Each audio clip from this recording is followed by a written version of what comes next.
Welcome to the deep dive. Today we're going to tackle global inequality.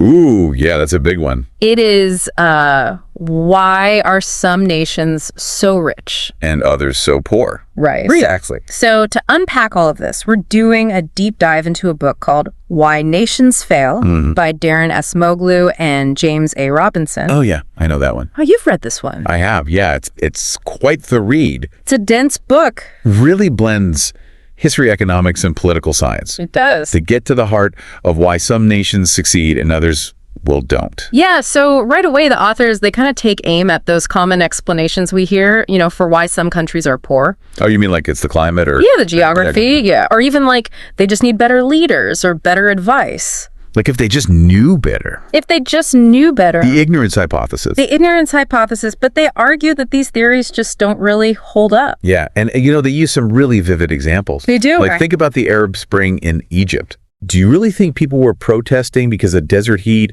or, their cultural heritage? Right. They were demanding change because of things like corruption, lack of political rights. Yeah, deeper issues. Absolutely. These are issues that stem from how their society is structured. Not some like predetermined factor. Correct. It's like that stark example of Nogales. Ah, yes. The city divided by a fence. Literally a fence, yeah. On one side, you have Nogales, Arizona, thriving in the U.S. And then on the other side, Nogales, Sonora. Struggling in Mexico. Same geography, same people, essentially. Same culture even. Yeah, but such different outcomes. Such different levels of prosperity and, the difference. It's striking. It really highlights the author's core argument. Which is? It's about institutions. Okay. Institutions. Yes. Specifically, the difference between extractive and inclusive institutions. All right, so let's break this down. Okay. What do they mean by extractive versus inclusive? So imagine a system designed to funnel wealth and power to a small elite at the expense of everyone else. So that's extractive. That's extractive. Yeah. Think of the Spanish conquistadors in Latin America. Oh, yeah. They weren't exactly there to build a fair and just society. No, they were there to conquer. They plundered the Inca Empire, extracted gold and silver, exploited indigenous labor. all for their own gain. So on the flip side then, what would an inclusive institution look like? Okay, so think of inclusive institutions more like a well-tended garden. Okay? Okay. They're designed to distribute power more broadly. So not just concentrated in the hands of a few. Exactly. You protect property rights, you encourage participation, and you foster a level playing field Where everybody has a chance. where innovation and economic growth can flourish. Can you give me an example of that? Sure. Think about the early English colonies in North America, Okay. particularly in Virginia. Right. They realized that exploiting the local population wouldn't work in the long run. They couldn't just extract. They needed a different approach to build a sustainable economy, so they sought skilled workers. Interesting. They recognized the need for something different. So this makes me wonder, Yeah. do certain historical turning points play a role in shaping these institutions? You're thinking like the authors now. How am I? They call these critical junctures, Critical junction. major events that disrupt the existing order. So like a shakeup. Exactly. They open a window for institutional change. So it's like a fork in the road for a nation's development. That's a great way to put it. Okay, so can you give me an example of one of these forks in the road? Sure. The Black Death. Oh, wow. A tragedy obviously wiping out a huge portion of Europe's population, Devastating. but it also disrupted the feudal system. Okay, how so? Suddenly labor was scarce. Oh, right, because so many people had died. Exactly. And that gave peasants more leverage to demand better treatment. Interesting. It was a small step towards more inclusive institutions. So even a devastating pandemic could have these unintended consequences. It shifted the balance of power. But how does this idea of critical junctures apply to, the formation of nations as we know them today? Well, let's look at the Glorious Revolution in England in 1688. Okay. This event saw Parliament wrest control from the monarchy, Big shift in power. and it led to a significant shift towards more inclusive institutions. So what did they do differently? Well, they limited the monarch's power, gave Parliament more say in economic policies. So Parliament had more control over the economy. Exactly. Wasn't that when they got rid of the hearth tax? Yes. The hearth tax was a burden on businesses, Right. and they decided to tax land instead. To encourage industry. Exactly. These changes demonstrate a move towards a more inclusive economic system. So while other European countries had, similar starting points. Right, they had monarchies too. The Glorious Revolution set England on a distinct path. A different trajectory. Which leads to that saying, history doesn't repeat itself, but it often rhymes. I like that one. Similar situations can lead to wildly different outcomes. And that leads us to another key concept. Okay, hit me. The vicious circle and the virtuous circle. Right, I'm intrigued. So extractive institutions, they tend to create this vicious circle, Okay. concentrating power and wealth among a small elite. At the top. And then they rig the system to stay in power. They don't want to give up that power. Exactly. And this hinders economic progress and perpetuates inequality So it's like a self-fulfilling prophecy. of poverty and instability. Sadly. Yeah. And a prime example is Sierra Leone. Okay. Both before and after colonialism, extractive institutions have fueled instability and hindered their development. They just can't seem to catch a break. No. And there's even that shocking example of Siaka Stevens, Who is that? a post-colonial leader. Okay. He literally ripped up railway lines. What? Yeah, ripped them up to undercut his political rivals. Wow. So he chose to consolidate power at the expense of his nation's growth. He did. That's wild. It's a drastic example of how short-sighted policies can harm a nation's progress. For sure. So if there's a vicious circle, there must be a virtuous one. Absolutely. Inclusive institutions. Okay. They can set in motion a virtuous circle. Okay, I like where this is going. When power is distributed more broadly Yeah. and individuals have the freedom and security to pursue their own economic interests. More agency. Exactly. It can lead to greater prosperity and more stable political systems. So it's like a snowball effect, positive changes reinforcing each other. Precisely, can you think of a nation that successfully broke free from that vicious cycle and embraced the virtuous one? Well, I immediately think of Botswana. Excellent example. They discovered diamonds. Right. But unlike so many other African nations, they didn't let this wealth become a curse. They were smart about it. Yeah, they established institutions that ensured diamond revenues benefited the entire nation. They invested in education infrastructure. Yeah, instead of lining the pockets of a select few. Precisely, they vested mineral rights in the nation. Oh, wow. A stark contrast to the blood diamond phenomena. That has destabilized so many other countries. Absolutely. Botswana chose long-term prosperity for all.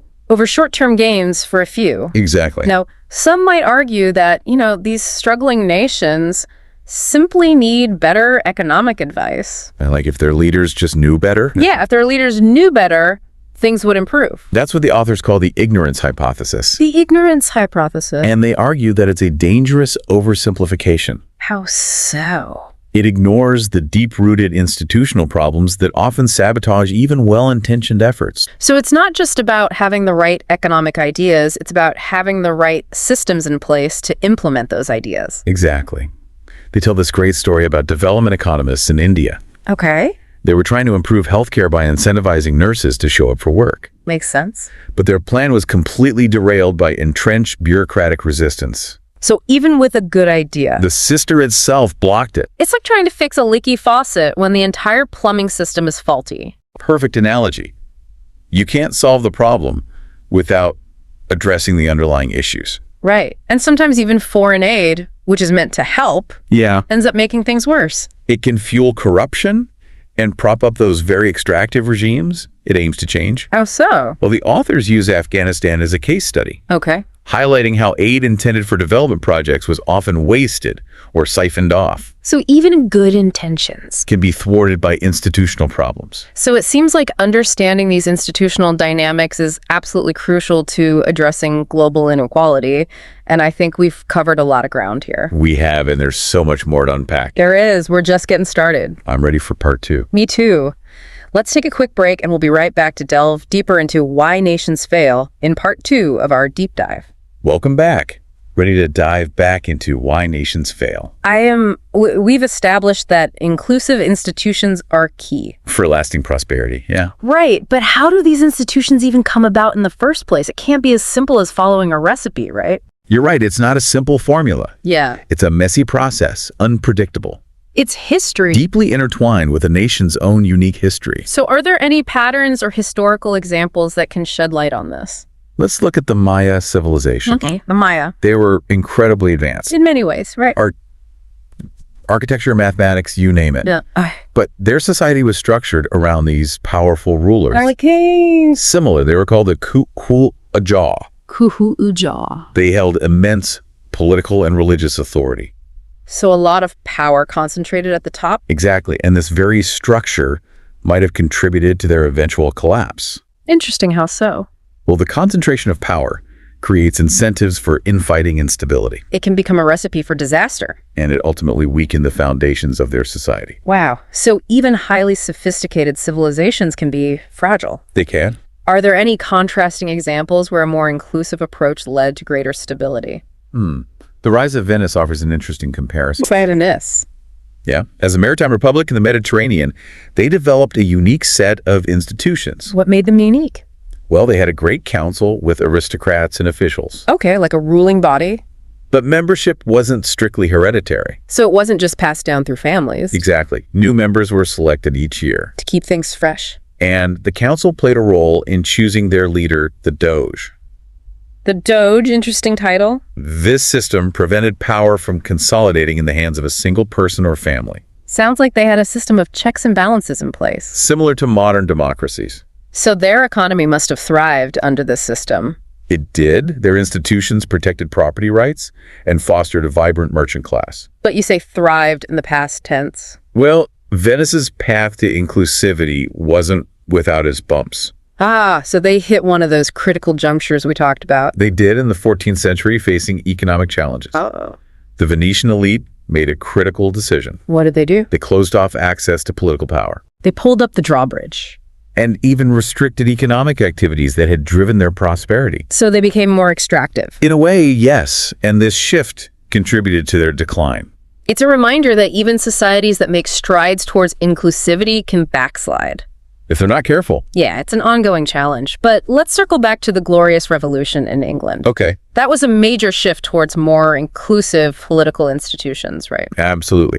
And the authors argue that this shift of power from the monarch to parliament had a profound impact on England's economic trajectory. How so? Well, Parliament, with its representation of merchants and industrialists, They had a stake in the economy. exactly, they were invested in fostering an environment for commerce and innovation. So it wasn't just about abstract principles of liberty, but rather concrete economic interests. Precisely, the authors detail how Parliament enacted policies that fueled industrial growth. Like what? They removed trade barriers, invested in infrastructure like roads and canals, Okay. and strengthened the rule of law. Sounds like they were laying the groundwork for the Industrial Revolution. Exactly, and this is where the concept of contingent paths becomes really relevant. Okay, contingent paths. While England was taking these steps towards inclusivity, other European powers, like Austria, Hungary, and Russia, remained entrenched in extractive systems So different approaches. with lasting consequences. So those forks in the road moments really did shape the course of history. They did, leading to drastically different outcomes for these nations. So what happened with Austria-Hungary? They clung to a rigid feudal order that stifled innovation. They didn't want things to change. No, they feared industrialization. Interesting. So their fear of change held them back. It hindered their economic development. It's like they chose to maintain their grip on power, even if it meant sacrificing progress for the entire nation. And this pattern repeats itself throughout history. Sadly, yeah. The authors offer a compelling comparison between England and Ethiopia. Okay, England and Ethiopia, two very different places. But they demonstrate how even societies with similar starting points can diverge dramatically. Based on their responses to those critical junctures. Exactly. So what were the key differences in their paths? Both England and Ethiopia had experienced periods of absolutist rule, One ruler with all the power. but their paths diverged significantly in the 17th and 18th centuries. Okay, so what happened? England, as we discussed, saw the rise of Parliament, More inclusive. right, and a gradual dismantling of absolutism. Ethiopia. Ethiopia remained under emperors who held absolute power. So what factors led to these different outcomes? Well, England's engagement with Atlantic trade, They were more connected to the world. exactly, and the rise of a powerful merchant class created pressure for institutional change. They had a voice. In Ethiopia, geographic isolation and the absence of strong countervailing forces allowed absolutism to persist, So they were more isolated, stuck in old patterns. and this hindered their economic development. It's amazing how these seemingly small differences Can have such a huge impact. Yeah, but let's be realistic.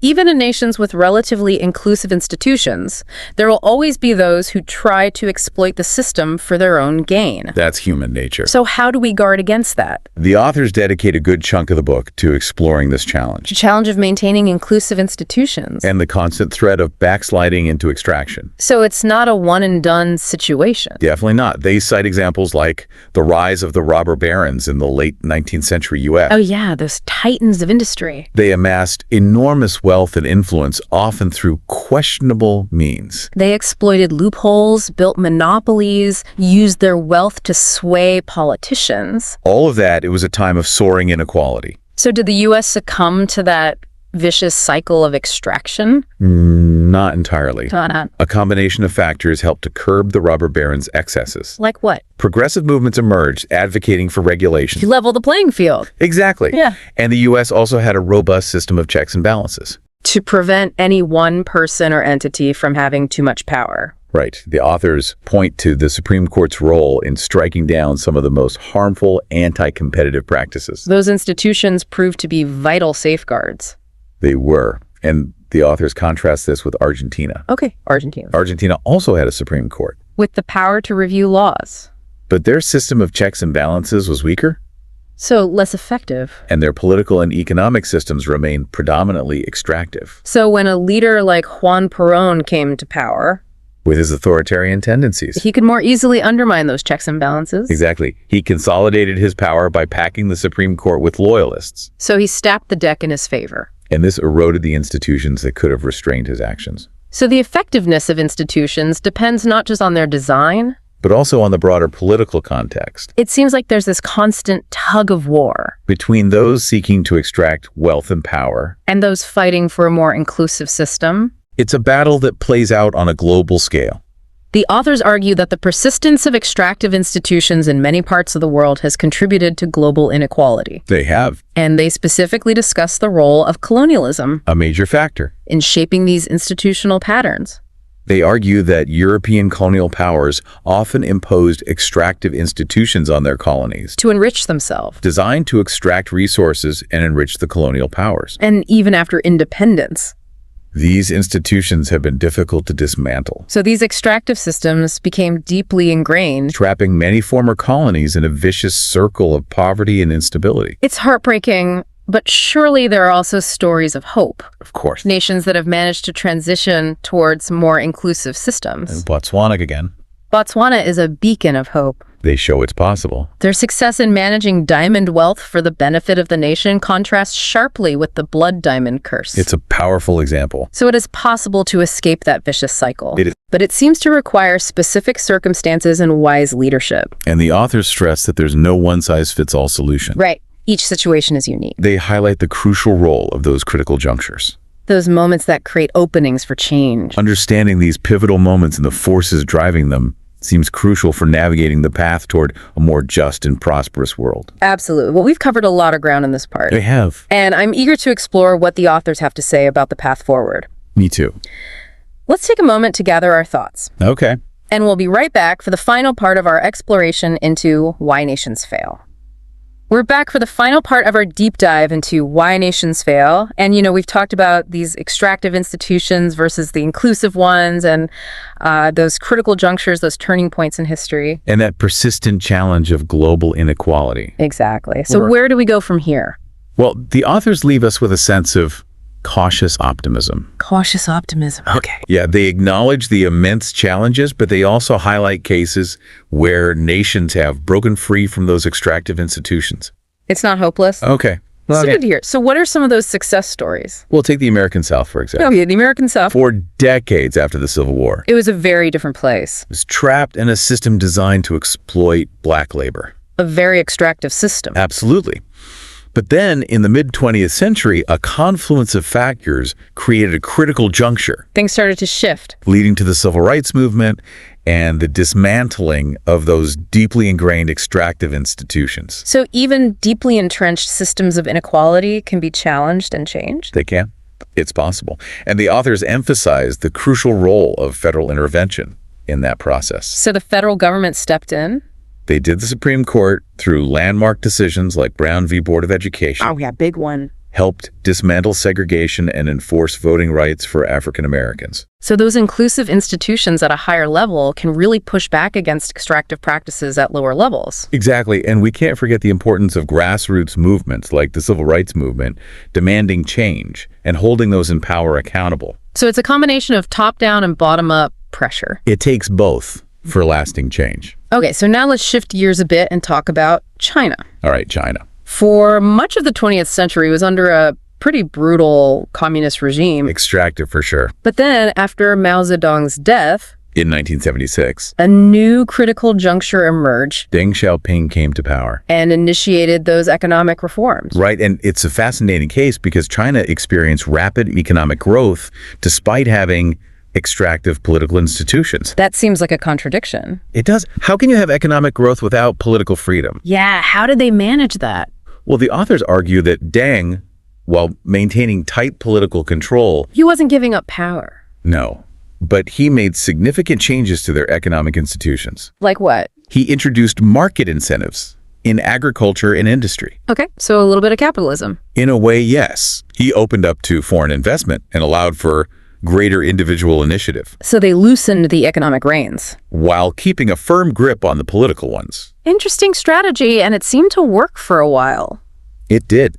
China experienced an unprecedented economic boom, lifting millions out of poverty. But you said for a while, does that mean it's not sustainable? Well, the authors argue that sustained economic growth ultimately requires more than just tweaking economic institutions. What else is needed? They point to creative destruction. Creative destruction, that sounds kind of ominous. It's that constant process of innovation and change that disrupts the status quo.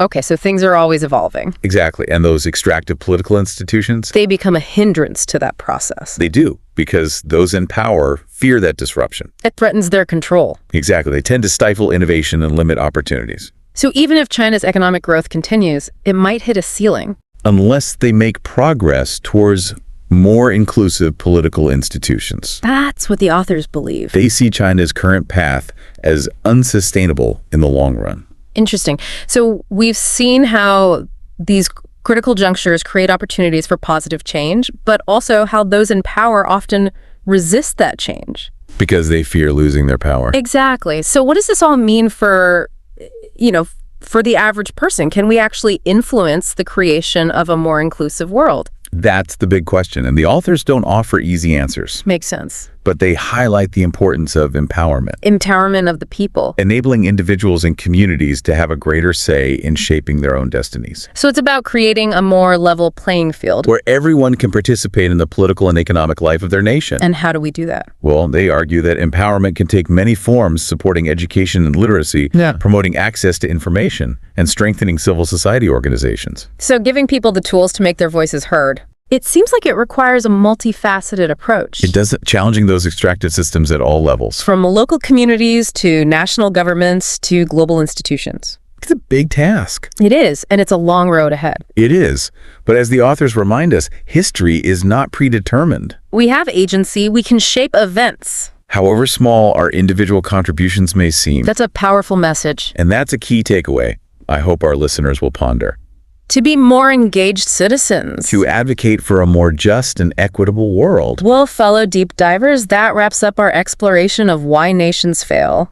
I hope you found it thought-provoking. I know, I did. It's given me a lot to think about, and I hope it's inspired you to consider how you can contribute to building a better future. One where prosperity is more widely shared and everyone has the opportunity to thrive. Thanks for joining us on this deep dive. Until next time, keep exploring, keep questioning, and keep striving for a better world.